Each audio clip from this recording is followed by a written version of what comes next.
नामकु मात्र पशु चिकित्सालय एभली अवस्था रे यह रही जे न कहवा ही भल।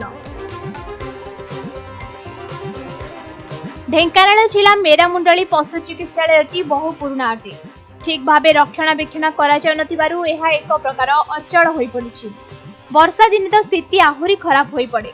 वर्षा हेले छात्ररु टोपा टोपा पानी गलिबा सह चिकित्सालय भितरे पानी जमुछि। जीवजंतुक चिकित्सा पाई थिबा अधिकारी अनेक कष्टरे निज काम करुछन्ति।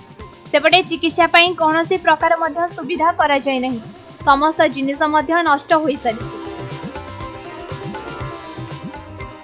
एहा निकटरे मोटा गाँ पंचायत ऑफिस रहिछि, मात्र केही एथि प्रति दृष्टि देउ नाहंति। एहा छडा सरकार मध्य यार संरक्षण पाई किछि पदक्षेप नेउ नाहंति। तेबे देखा जाऊ आगकु सरकार एही पशु चिकित्सालय उपरे नजर देबे कि नहीं।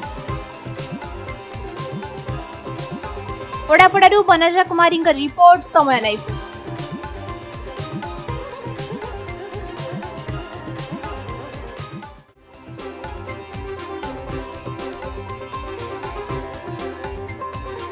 नामकु मात्र पशु चिकित्सालय एभली अवस्था रे यह रही जे न कहवा ही भल। ढेंकानाल जिला मेरामुंडली पशु चिकित्सालयटी बहु पुराना अटे। ठीक भाव रक्षणाबेक्षण करा जाउनथिबारु एहा एक प्रकार अचल होई पड़िछि। वर्षा दिन तो स्थिति आहुरी खराब होई पड़े। वर्षा हेले छात्ररु टोपा टोपा पानी गलिबा सह चिकित्सालय भितरे पानी जमुछि। जीवजंतुक चिकित्सा पाई थिबा अधिकारी अनेक कष्टरे निज काम करुछन्ति। सेपटे चिकित्सा पाई कौनसी प्रकार मध्य सुविधा करा जाय नहीं। समस्त जिनिस मध्य नष्ट होई सारिछि।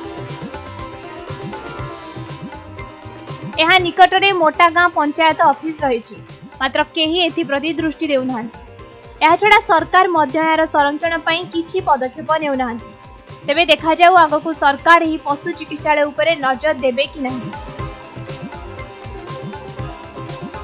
ओडापड़ारू बनजा कुमारी रिपोर्ट, समय लाइव।